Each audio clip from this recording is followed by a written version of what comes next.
A weary man, burdened by the weight of his struggles, approached a Buddhist monk, his voice heavy with despair.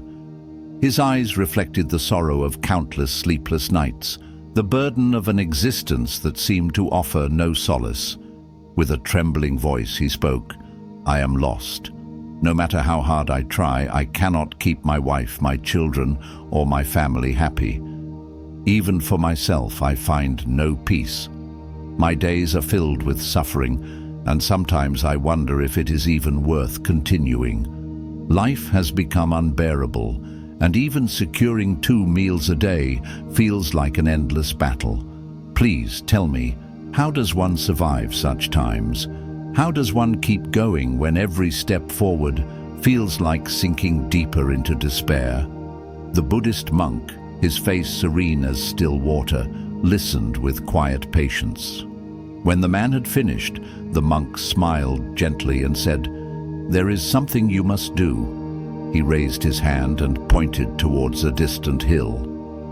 "On that hill there is a temple, and near the temple there is an anthill where thousands of ants live.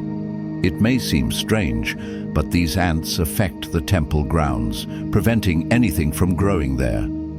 I want you to do something for me. For the next 7 days, go to that hill and destroy the anthill whenever you see one near the temple.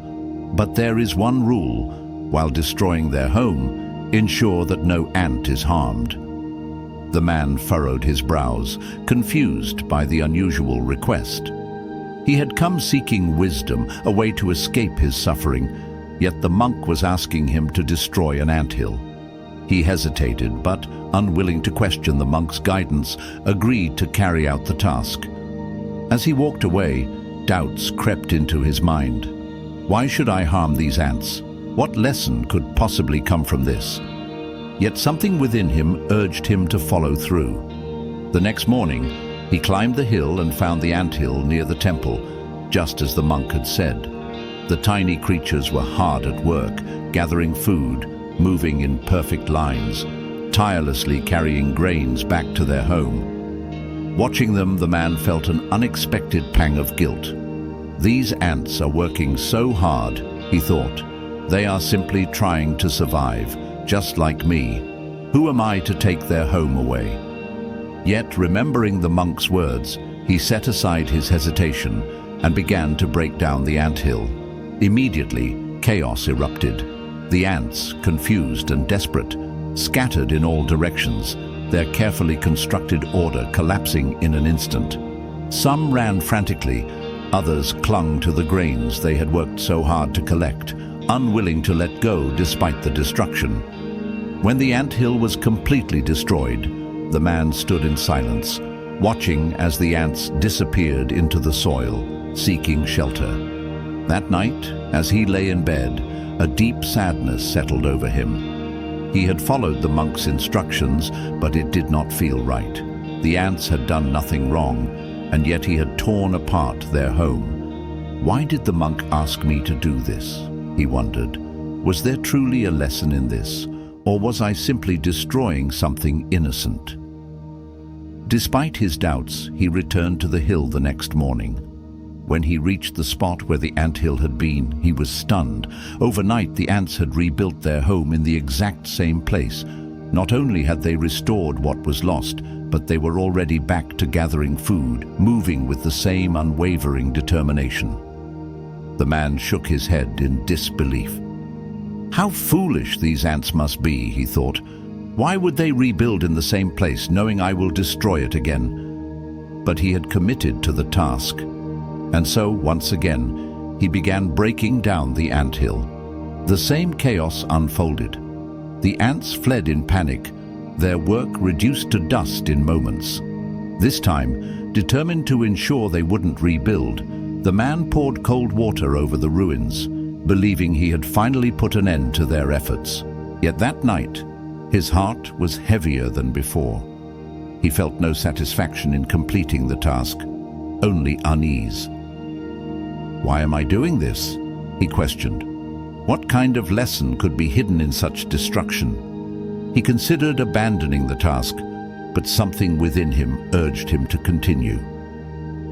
The following morning, he climbed the hill once more, convinced that the ants would have moved elsewhere. But to his astonishment, there stood another anthill, not in the same place, but close by. The ants had relocated undeterred and were once again building with relentless effort. The man sighed. Perhaps the monk knew this would happen, he thought. Determined to see the task through, he approached the new anthill and began destroying it once more. But this time, something inside him shifted. As he watched the ants desperately scrambling to save their home, he saw himself in them. He too had faced hardship. He too had struggled to keep his life together, only for circumstances to tear it apart time and again. He had felt hopeless, as though the world conspired against him. But unlike these ants, he had given in to despair.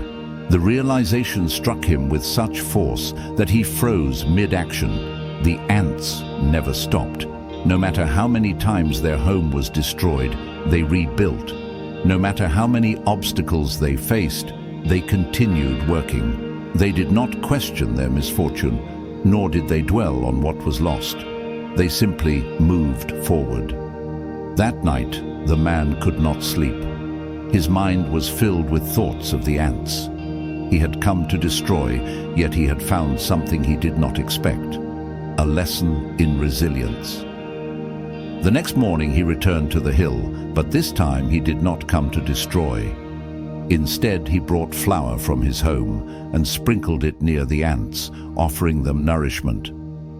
Over the next few days, he continued to visit the hill, not as a force of destruction, but as a silent observer, watching the ants work tirelessly. By the seventh day, his heart felt lighter. He no longer felt lost. The ants had shown him something he had never truly understood before. Strength was not in avoiding hardship, but in continuing despite it. With newfound clarity, he returned to the monk and bowed deeply. "Forgive me, Master," he said. "I could not complete your task. I destroyed their home 4 times, but after that, I could not bring myself to do it again. Instead, I helped them. Perhaps I have failed you, but I do not regret my choice. The ants, they taught me something. They showed me that even the smallest creatures do not give up. They rebuild again and again. They do not surrender to despair, as I have. I understand now." The monk smiled, his eyes filled with warmth. "You have not failed," he said. "You have learned what I wished for you to see. You see, my child, life will always test us. It will break us, challenge us, strip us of what we hold dear. But just as the ants rebuild without hesitation, so must we. Those who keep moving forward, who refuse to give up, will always find a way. No storm lasts forever. No hardship is eternal. The key to survival, to happiness, is persistence." The man listened in silence, his heart swelling with understanding. The monk continued, "Nature does not grant us peace or prosperity easily. It tests us again and again. But those who refuse to bow to despair will one day find that nature, too, bows before their determination. Just as you grew compassionate toward the ants, so too will life grow kinder to those who refuse to quit." Tears welled in the man's eyes. He had spent his life believing he was cursed by misfortune, but now he understood. His struggle was not a punishment. It was a test of resilience, of spirit, of will. And just like the ants, he could rebuild. With a deep bow, he thanked the monk and left, no longer burdened by despair, but filled with a quiet strength. As the man descended from the hill that day, his heart felt lighter than it had in years. The lesson of the ants stayed with him, echoing in his mind like a mantra. No matter how many times they are pushed down, they rise again. No matter how much is taken from them, they rebuild. They do not question, they do not mourn, they simply move forward. For the first time in his life, he saw his own struggles through a different lens. He had always believed himself to be cursed, that his suffering was unique, that fate had chosen him for hardship. But now he understood. Hardship was not a punishment, nor was it personal. It was simply the nature of existence. Just as the wind eroded the mountains, just as the rivers carved valleys over centuries, life would test all who walked its path. And yet, just as the mountains stood tall and the rivers continued their endless journey, so too could he. As he walked back to his village, his surroundings seemed different. The same trees, the same roads, the same houses he had passed 100 times before, but now they held a new meaning. Life had always been moving forward, whether he had realized it or not. The world did not stop for sorrow. The sun did not refuse to rise because someone was grieving. The wind did not pause because a man had lost his way. Life continued. That night he sat in his small, dimly lit home and watched his children sleep. Their breaths were soft, their small bodies curled beneath thin blankets. He had spent so much time worrying, feeling like a failure, believing he had let them down. He had been so consumed by his despair that he had not realized. His children did not care that he was poor. They did not need riches or grand comforts. They only needed him to try.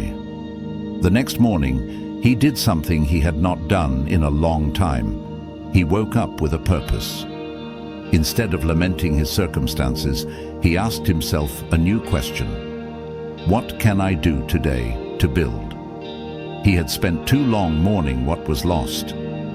Now he would begin again. With whatever little strength he had, he went to work. He found small tasks, helping farmers in the fields, carrying water, repairing fences. They were humble jobs, nothing grand, nothing that would make him rich overnight. But they were something. He worked not for immediate reward, but with the knowledge that each effort, no matter how small, was a brick in the foundation of his new life. Days turned into weeks, and though his life did not change overnight, something inside him had. He no longer saw obstacles as permanent. He no longer surrendered to despair. Each time he faced hardship, he reminded himself of the ants. If they can rebuild, so can I. One day, after many weeks of steady work, he returned to the Buddhist monk. He had not come seeking answers this time, only to express his gratitude. He bowed deeply before the monk and said, I understand now. My suffering was never a curse, nor was it a sign to give up. Life is simply what it is, a continuous cycle of building, losing, and building again. I do not fear failure anymore, nor do I mourn what I have lost. I will keep moving forward, just like the ants. The monk smiled, his eyes filled with warmth. You have learned the most valuable lesson of all. Many seek wisdom in grand philosophies, in complicated teachings, but the simplest truths are often the most powerful. Resilience is the key to survival, and survival is the key to all things. The man nodded.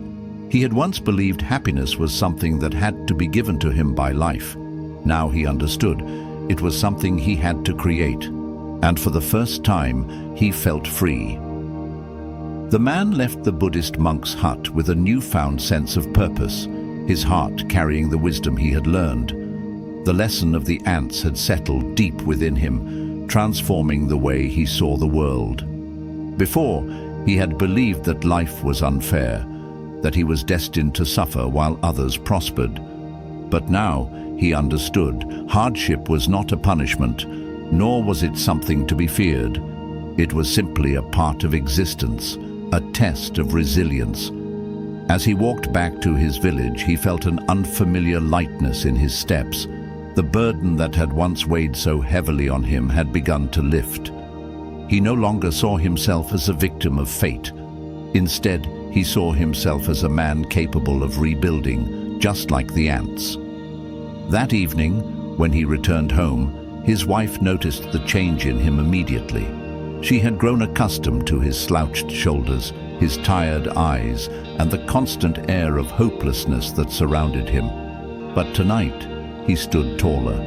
There was something different in the way he carried himself, something steady, something strong. She hesitated before speaking, afraid that the hope she felt was only an illusion. "What happened?" she finally asked.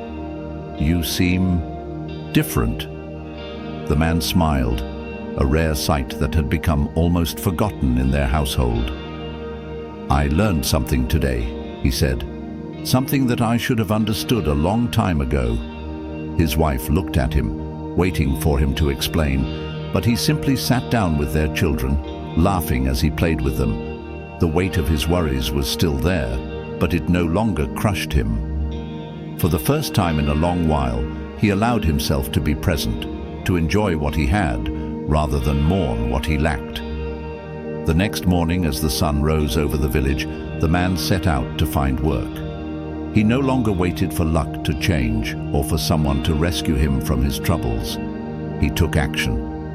He went to the nearby farms, offering to help plow fields. He visited merchants, asking if they needed a hand carrying goods. He knocked on doors, willing to do anything that would bring in a little money. At first, the work was hard. His body was not accustomed to labor, and the pay was meager. But he did not complain. Each coin he earned, no matter how small, was a step forward. He reminded himself of the ants, patient, persistent, unwavering. Days turned into weeks, and slowly his circumstances began to change. His wife, seeing his efforts, also found small ways to contribute. She began sewing clothes for the villagers, using her skills to bring in extra money. Their children, though still young, helped in small ways, learning the value of hard work. One evening, as the family sat together sharing a simple meal, the man looked around at them. There was still struggle, but something was different. The air in their home no longer felt heavy with despair. Instead, there was hope. His wife noticed him deep in thought. "What is it?" she asked. The man smiled. "I was just thinking about the ants." She raised an eyebrow. "The ants?" He chuckled. "Yes. I spent so much time pitying myself, believing that my suffering was unique. But when I watched those tiny creatures, I realized they never stop. No matter how many times their home is destroyed, they rebuild. They don't waste time feeling sorry for themselves. They don't complain. They simply do what needs to be done." His wife listened, nodding slowly as she understood. "And that's what we will do," he continued. "We will keep moving forward. We will rebuild, no matter how many times life tries to knock us down." His wife reached for his hand, squeezing it gently. "We will," she agreed. Over the next few months, the man's efforts bore fruit. His determination caught the attention of a wealthy merchant who offered him a more stable job managing shipments of goods. With steady work, the man was able to save money, repair their home, and provide better for his family. But more than the material improvements, the biggest change was within him. He no longer feared hardship. He no longer saw failure as the end. He had learned the most valuable lesson of all: resilience. One day, as he was walking through the village, he saw a group of children playing near an anthill. They were laughing, poking at it with sticks, watching as the tiny creatures scurried in all directions. The sight brought a smile to his face. He knelt down beside them and said, "Watch closely." The children looked at him curiously.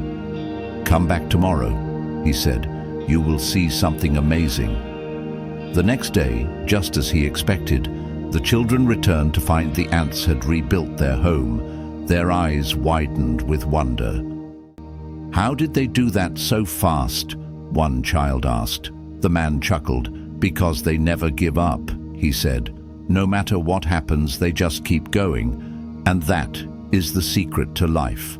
The children listened, their young minds absorbing the lesson. One of them, a boy no older than 7, looked up at the man and asked, "Does that mean we should be like the ants?" The man smiled, ruffling the boy's hair. "Yes," he said, "always." As he walked away, he felt a deep sense of peace. His journey had begun with despair, but it had led him to something greater, wisdom. And so the lesson of the ants lived on, passed from one person to another, like a ripple in a pond. The man's life had transformed, not because his circumstances had suddenly become easy, but because he had learned to face them with a different mindset. He no longer felt cursed by fate or weighed down by his struggles. Instead, he approached each day with a quiet determination, knowing that no matter what happened, he could rebuild. One afternoon, as he worked at the merchant's store, loading sacks of grain onto a cart, an old friend approached him. This friend had once been as hopeless as he had been, drowning in despair, believing life was unfair and unkind. "I don't understand," the friend said, watching the man work with focus and purpose. "A few months ago you were lost, you were drowning in misery, and now you walk as if the weight of the world has been lifted off your shoulders. What changed?" The man wiped the sweat from his brow and smiled. "Come, let's take a walk." Together, they left the merchant's store and made their way through the village. The man led his friend up the familiar path to the hill where the temple stood, the hill where his own transformation had begun. As they reached the top, he pointed towards the ground. "Do you see that?"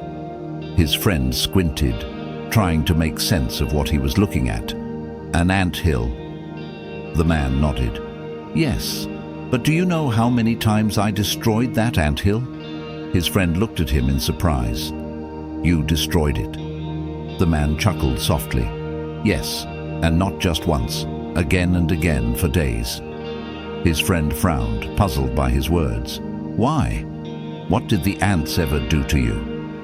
The man sat on a rock and gestured for his friend to do the same. Then, in a slow, steady voice, he began to tell the story. He spoke of his encounter with the Buddhist monk, of the unusual task he had been given, and of how he had watched the ants rebuild their home, time after time, with unwavering determination. As he spoke, his friend listened intently, absorbing every word. "The first time I saw them rebuild, I thought they were foolish," the man admitted. "I thought, why don't they just move somewhere else?" But then I realized they weren't foolish at all. They weren't wasting their time. They were simply living by a truth greater than any philosophy. No matter how many times life takes from you, you must rebuild. His friend looked at the anthill deep in thought. "But what if you're too tired to rebuild? What if you don't have the strength?" The man nodded.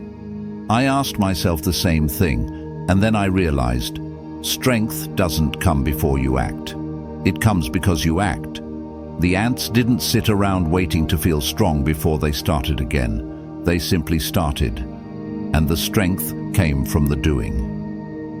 His friend sat in silence, watching the tiny creatures moving tirelessly, carrying grains of sand, rebuilding their world without hesitation. "I was like them once," the man continued. "Not the ants who rebuild, but the ones who scatter in fear when disaster strikes. I ran, I broke down, I lost all hope. But then I saw what they did and I realized I had a choice. I could keep mourning what was lost, or I could start building again." His friend sighed, rubbing his hands together. "I wish I had that kind of strength." The man smiled. "You already do. You just don't see it yet."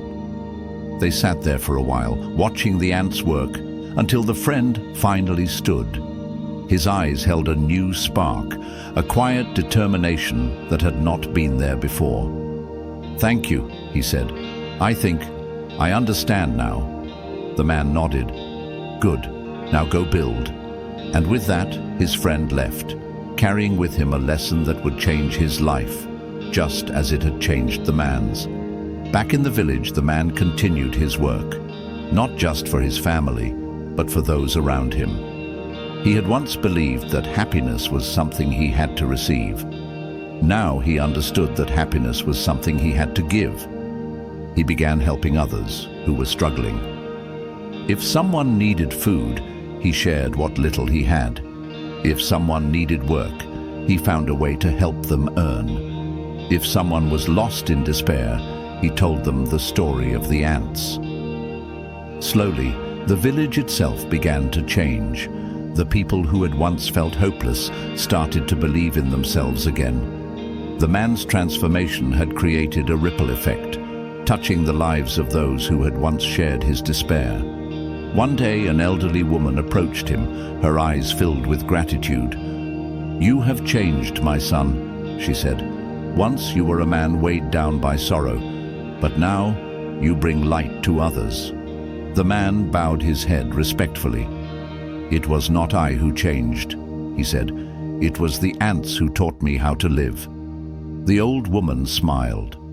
"Then may we all learn from the ants." And so the lesson spread. The story of the ants was passed from one person to another, whispered in hushed conversations, told to children as they fell asleep, shared among neighbors who had once lost hope. It became a truth that lived in the hearts of the people, a reminder that no matter how many times life knocked them down, they could always stand up again. For the first time in many years, the village, once filled with sorrow, began to thrive. And the man, who had once believed he had nothing left to give, had become the very source of hope he had once sought. Seasons changed, and with each passing day the man's life continued to transform. He no longer walked with the weight of despair on his shoulders. Instead, he carried something different: purpose. Word of his change spread throughout the village. People who had once pitied him now admired him.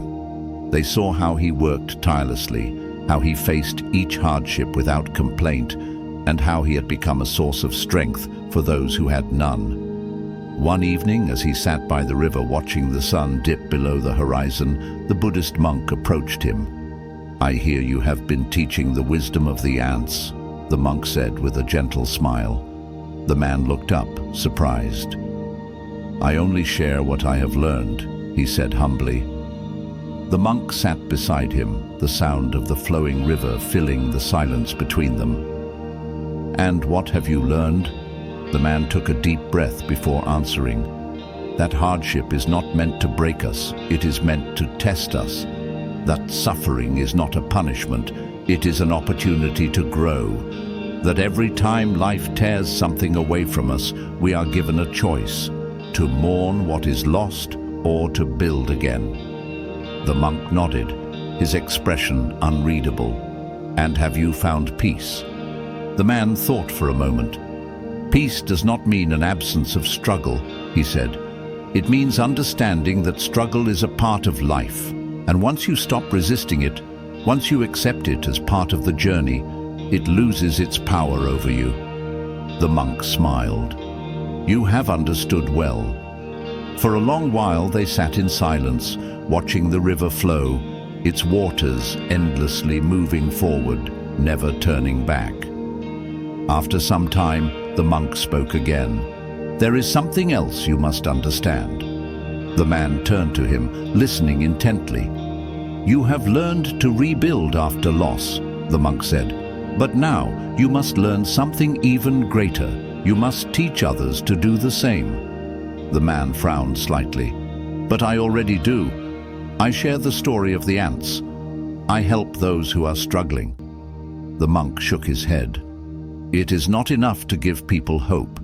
You must show them how to build. A starving man cannot be satisfied with a story. He needs food. A man drowning in debt cannot be saved by words alone. He needs work. Wisdom is valuable, but action is what brings change." The man sat in silence, absorbing the monk's words. He had spent so much time pulling himself out of despair. But had he done enough to help others do the same? That night, as he lay in bed, he thought about the people in his village, the ones who were still struggling, the ones who still believed that life was unfair, the ones who had yet to learn the lesson of the ants.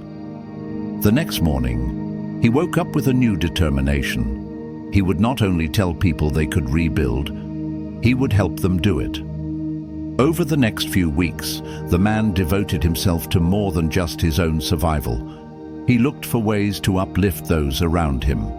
He spoke to the merchants in the village, convincing them to offer work to those in need. He gathered the young men who had lost their way and taught them the value of persistence. He helped the widows and the elderly, ensuring that they had enough food to eat and shelter over their heads. Slowly, the village began to change. Where once there had been despair, now there was effort. Where once people had waited for fortune to favor them, now they created their own opportunities.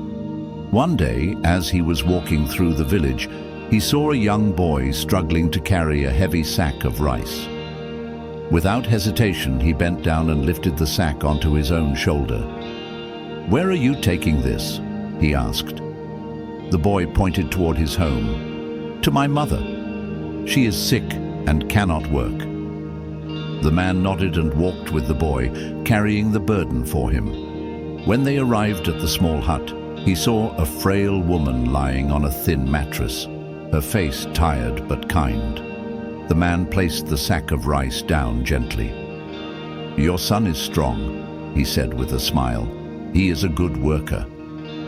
The woman's eyes filled with tears. "He is all I have," she whispered. "I worry for him every day." The man looked at the boy, then at the woman. "You have done well raising him," he said, "and you will not have to worry alone anymore." From that day on, he made sure the boy and his mother never went without food. But he did not simply give them what they needed. He taught the boy how to work, how to save, how to build a future for himself. That was the greatest lesson of all, not just to survive, but to create a life that could withstand any storm. And so, the wisdom of the ants continued to spread, not just through words, but through action. The village, once struggling, became prosperous. Not because fortune had favored it, but because its people had learned to build, no matter how many times life tried to tear them down. The village had changed, but more importantly, the man had changed. The burdens that once felt impossible to carry were no longer weights that crushed him. They were challenges that strengthened him. The people around him, once filled with despair, had begun to understand what he had learned from the ants. No matter how many times life takes from you, no matter how many times you are knocked down, you must get up and rebuild. One evening, as he walked through the village, he saw an old man sitting alone near the temple steps, his face weary, his eyes hollow with sorrow. The man recognized the look. It was the same expression he had once worn, the same heavy shadow that had darkened his own days. Without hesitation, he sat down beside him. The old man barely glanced at him, his gaze fixed on the horizon. "You carry a great weight," the man said softly. The old man sighed. "I have lost everything," he murmured. "My family, my home, my purpose. I have nothing left." The man was silent for a moment before he spoke. "Come with me." The old man frowned. "Where?" "To see the ones who have lost more than you," the man said. Reluctantly, the old man followed. The man led him through the village, stopping at the small hut where the sick woman and her son lived. The boy was outside, carefully weaving a basket, his hands swift, his expression focused. "What do you see?" the man asked. The old man shrugged. "A boy working." The man nodded. "A boy who lost his father, whose mother is too sick to work. A boy who, by all accounts, should have given up. But instead, he is here, doing what he can to rebuild."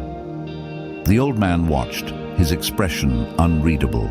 The man continued walking, leading him to a field where a group of men were working late into the evening. The sun had almost set, yet they continued plowing, their hands calloused, their bodies weary but strong. "What do you see?" the man asked again. The old man sighed. "Farmers." The man smiled. "Men who once believed they had no future. Men who months ago sat where you are sitting now, believing they had nothing left. And yet, here they are, working, building, moving forward." The old man stared at the workers, his lips pressed together.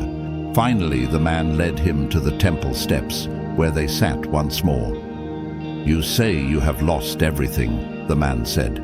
"Perhaps you have. But loss is not the end. It is simply an empty space waiting to be filled again." The old man exhaled deeply, running a hand through his thinning hair. "But I am tired," he admitted. "I have no strength left." The man nodded. "I know. I was once where you are now. I wanted to stop trying. I believed that life had beaten me too many times." He looked at the old man and smiled. "And then I met the ants." The old man frowned. "The ants?" The man chuckled. "Yes, the smallest creatures in the world taught me the greatest lesson. No matter how many times you take away their home, they will rebuild. No matter how much you try to drive them away, they will return. They do not complain. They do not despair. They simply start again." The old man was silent, staring down at the ground. The man placed a hand on his shoulder. "You have a choice," he said. "You can sit here and mourn what you have lost, or you can get up and start again." For a long while, the old man did not speak. But eventually, he nodded. "I will try," he whispered. The man smiled. "That is enough." Days passed, then weeks. Slowly, the old man began to heal. He found work, small tasks at first, then larger ones. His hands, once idle, found purpose again. His heart, once heavy, grew lighter. One day, as the man walked through the village, he saw the old man sitting outside his small home, carving a piece of wood. He was focused, his hands steady, his expression peaceful. The man approached him. "What are you making?" The old man smiled for the first time in a long while. "A gift." "For whom?" "For a boy I know," the old man said. "A boy who has lost much but refuses to give up." The man nodded. The lesson had been passed on once more, and so the wisdom of the ants continued to spread. Years later, when the man had grown old, he sat on the same hill where his journey had begun.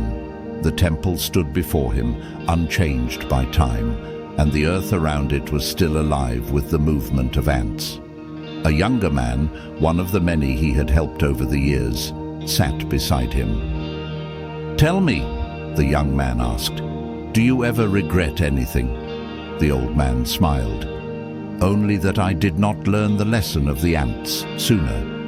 The young man thought for a moment before asking, "And what is that lesson?" The old man looked out at the setting sun, the sky painted with hues of gold and crimson.